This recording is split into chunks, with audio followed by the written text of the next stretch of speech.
बानिए पीटीआई को 8 मुकदमात में रिहाई मिली तो पीटीआई की जानिब से खुशी मनाई गई, लेकिन फिर रात को अलीमा खान के एक बेटे को और आज दूसरे बेटे को गिरफ्तार कर लिया गया। शारेस पर तो 9 मई का केस डाला गया है, लेकिन शेरशाह को किस मुकदमे में गिरफ्तार किया गया है? और कुछ ही दिनों पहले शेर अफजल मरवत साहब फरमा रहे थे कि शायद अब उनके बेटों की गिरफ्तारी होगी, और कुछ ऐसा ही कड़ियाँ मिलती हुई आपको भी नजर आ रही हैं कि उनको ये पहले से ही मालूम था।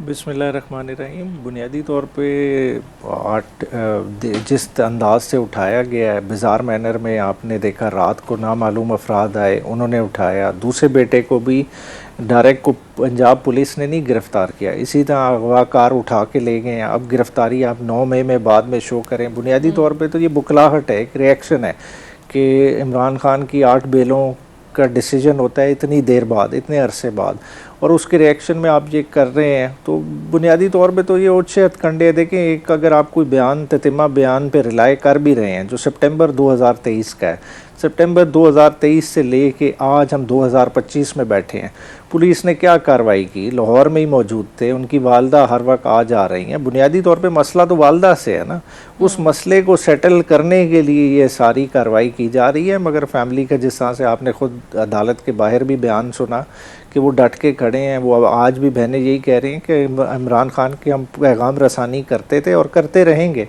ये जितने मुकदमे बना लें। और आपके ख्याल में सर 8 मुकदमात में ज़मानत और 9 मई के 4 में तो पहले ही उनकी ज़मानत थी, अब आपकी कानूनी टीम किस तरह वर्क इन करेगी कि इसको रिहाई में तब्दील कराया जाए? और फिर अलकादर केयर ट्रस्ट केस में वो गिरफ़्तार हैं, वो लग नहीं रहा, उस पर आप लोगों की क्या तहफ़्फ़ुज़ात हैं या हिकमत अमली है? देखिए, हिकमत अमली तो ये थी कि बुनियादी तौर पे छुट्टियों के दौरान भी, छुट्टियों से पहले भी भरपूर कोशिश की गई, छुट्टियों के दौरान भी कोशिश की गई कि इमरान खान की अलकादिर वाली अपील पे समाअत हो सके। मगर है कि आप जिस तरह का आप देख रहे हैं निज़ाम बना हुआ है, इमरान खान के केसेस नहीं लगते, और किसी का केस हो वो लग जाएगा। आपने जजेस की तादाद भी बढ़ाई। इस्लामाबाद हाई कोर्ट का कहते थे जजेस की तादाद कम है, आप सिंध से जज उठा के ले आए, आपने पंजाब से उठा के ले आए। तो जब इतने जजेस भी भर्ती कर लिए और निज़ाम अदल तो वहीं खड़ा है, आप एक केस की भी समाअत नहीं होने दे रहे, क्योंकि आपको पता है कि अगर अलकादिर ट्रस्ट केस की समाअत हो गई तो उस सज़ा का भी वही हाल होगा जो पहले साइफ़र वाली सज़ा का हुआ, जो तोशा खाना की सज़ा का हुआ, जो इद्दत की सज़ा का हुआ। तो ये सारी वही टैक्टिक्स चल रही हैं। तो इंशाल्लाह ताला लीगल टीम की कोशिश यही है कि सितंबर में ये अपीलें हर सूरत टेकअप हों, कम अज़ कम इमरान खान साहब की, बुशरा बीबी की सस्पेंशन की दरख्वास्तों पर बहस हो और वो डिसाइड हो। अच्छा सर, ये तो एक पर्टिनेंट फैक्ट है कि पाकिस्तान की तारीख हमें बताती है कि अगर किसी सियासी कैदी की रिहाई करनी है तो एक तो कानूनी रास्ता है और बैकडोर पे सियासी राब्ते भी चलते रहते हैं, सियासी बातचीत चलती रहती है, और अगर एक भी कम हो तो रिलीफ मिलना मुश्किल हो जाता है। लेकिन आपके जो सियासी रवाबित हैं वो किसी स्मूथ तरीके से चल नहीं पाते। देखिए, बात है ये पाकिस्तान का अलमिया है। बात है कि अगर आप कह रहे हैं कि किसी के ख़िलाफ़ केसेस हैं, अव्वल तो पॉलिटिकली मोटिवेटेड केसेस नहीं होने चाहिए, मगर पाकिस्तान की हिस्ट्री भरी हुई है पॉलिटिकली मोटिवेटेड केसेस की। खान साहब पे भी जिस नौइयत के केसेस बनाए, हालांकि इलेक्शन 8 फरवरी के इलेक्शन से पहले 3 सज़ाएँ की गई, यके बाद दीगरे, और जिस मैनर में की गई, मकसद क्या था कि किसी तरह से उस 8 फरवरी वाले इलेक्शन का मोमेंटम टूट जाए, मगर अवाम ने नहीं हिम्मत हारी। आज भी अवाम की सपोर्ट इमरान खान के साथ खड़ी है। तो देखिए, ये घबराहट नहीं है, ठीक है अरसा लग रहा है, मगर इमरान खान ने फ़ैसला किया है, जो आखिरी उनके ट्वीट भी आए 2-3, उसमें भी कैटेगोरिकली यही आया कि जुल्म की रात जितनी लंबी हो जाए, जितनी तवील हो जाए, आखिर एक दिन तो सूरज तलू होना है, और जिस दिन इंसाफ का सूरज तलू होगा आप ख़ुद देखेंगे ये केसेस वैसी रेत की दीवार है, गिरते जा रहे हैं और गिरते जाएंगे। बिल्कुल सही।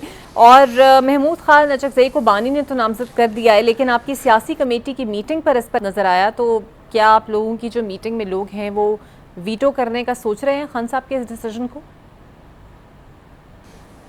अच्छा, नहीं, एतराज़ किसी को नहीं है। ये परसेप्शन शायद इस तरह से चला गया कि एतराज़ है। पॉलिटिकल कमेटी ने खाली इस फैक्ट पे हाईलाइट किया कि मैसेज खान साहब का इस तरह से नहीं है जिस तरह से कन्वे किया गया।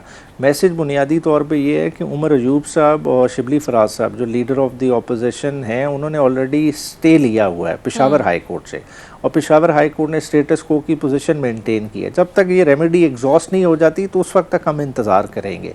बाकी जो इमरान खान का फ़ैसला होगा वो खान साहब का फ़ैसला है, वो सर आंखों पे है, वो उसी तरह से इम्प्लीमेंट होगा।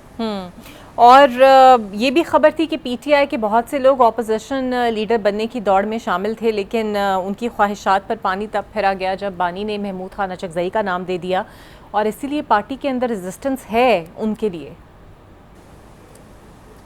अच्छा देखें, ख्वाहिश होना कोई बुरी बात नहीं है। देखें, पार्टी की बुनियादी तौर पे देखें, पार्टी की पीटीआई की स्ट्रेंथ है ना, पीटीआई में से लोग ही ख्वाहिश करेंगे कि हमारी स्ट्रेंथ है, हम में से ही हो। मगर इमरान खान साहब बीइंग चेयरमैन वो सारी चीज़ों को देख रहे हैं। फिर देखें, सबसे जो मेन बात है कि जो तरीक़े तहफ़्फ़ुज़ आईन पाकिस्तान है, उन्होंने पिछले दिनों जो कन्वेंशन किया 5 अगस्त से पहले, उसमें उन्होंने डिसाइड किया, जो अपना एलानिया जारी किया, उसमें एक ग्रैंड नेशनल डायलॉग की बात थी। और ग्रैंड नेशनल डायलॉग की बात आपको इमरान खान के ट्वीट में भी कहीं ना कहीं रेजोनेट करती नज़र आ रही है। अगर ये डायलॉग की बात को अगर सीरियसली लिया जाए तो मैं समझता हूँ कि वो महमूद खान अचकज़ई इस वक्त बेहतर पोजीशन में है उस डायलॉग को कैरी फॉरवर्ड करने में, क्योंकि अगर आप पीटीआई में देखें, पीटीआई तो उस पोजीशन में नहीं है कि वो मुस्लिम लीग नून को अप्रोच कर सके या उनके साथ एक टेबल पे बैठ सके। तो अगर मिडवे इमरान खान साहब ने अगर उस नुक्ता नज़र से रखा है तो मैं समझता हूँ ये और ज़्यादा मुनासिब है। और सर, ज़िमनी इलेक्शन पर क्या फ़ैसला हुआ है? आप लोग हिस्सा लेंगे या नहीं लेंगे?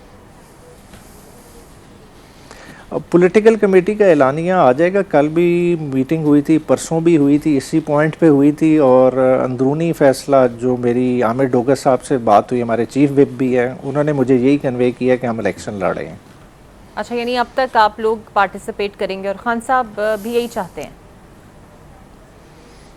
खान साहब ने बुनियादी तौर पे जो आखिरी मुलाकात हुई है, हमारे गए थे अली बुखारी साहब, उन्होंने कन्वे किया था, तो उधर डिलिब्रेशन के बाद डिसाइड किया था कि खान साहब के पॉलिटिकल जो 2 ट्वीट्स आए थे उसमें यही था कि बायकॉट करना है। मगर अली बुखारी की उस मीटिंग के बाद डिसाइड हुआ था कि ये मामला मैं पॉलिटिकल कमेटी पे छोड़ता हूँ, political committee relevant stakeholders को इंगेज करके डिसाइड करे। तो अब यही फ़ैसला लग रहा है कि पार्टी भरपूर तरीके से इलेक्शन लड़ने जा रही है।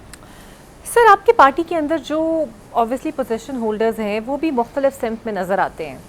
एक तरफ सलमान अकरम राजा साहब हैं, बताया जाता है उनका एक अलग स्टैंस है। बैरिस्टर गौहर हैं, वो एक अलग डगर पे चलते हैं। शेर अफजल मरवत को लेकर खासे तहफ़्फ़ुज़ात है, लेकिन शेर अफजल मरवत साहब उनके साथ अक्सर व बेशतर नज़र आते हैं। अभी भी बुनीर में भी वो उनके साथ नज़र आ रहे थे। सलमान अकरम राजा उन पर कॉमेंट करना पसंद नहीं करते। तो कहीं ना कहीं से डिफरेंसेस तो है ना आपकी अप्रोच में पार्टी के अंदर? देखिए, डिफरेंसेस तो नेचुरली होंगे, हर बंदे के सोच का अंदाज़ मुख्तलिफ होता है। और जब आपका लीडर जो बेसिकली बानी चेयरमैन भी हों और जिन्होंने पार्टी बनाई हुई हों, वो जेल में हों और उनसे उस तरह से फ्रीक्वेंटली मुलाकात ना हो, तो सोच का फ़र्क आता है। उस सोच के फ़र्क की वजह से ज़ाहिरी बात है कहीं ना कहीं मसले मसाइल आपको नज़र आएंगे। और उस चीज़ को, गैप को हल करने के लिए पार्टी ने हायरार्की दी हुई है। हायरार्की में बैरिस्टर गौहर हैं, सलमान अकरम राजा हैं। तमाम जो पार्टी की इंस्ट्रक्शन, जब भी खान साहब से मुलाकात हो, अव्वल तो मुलाकात होने नहीं देती है हुकूमत वक्त, मगर हो जाए तो जो इंस्ट्रक्शंस हैं इनके थ्रू आती हैं। तो जो इंस्ट्रक्शंस आती हैं पार्टी फिर पूरी कोशिश करती है उनको उस तरह से कंप्लाई करने की।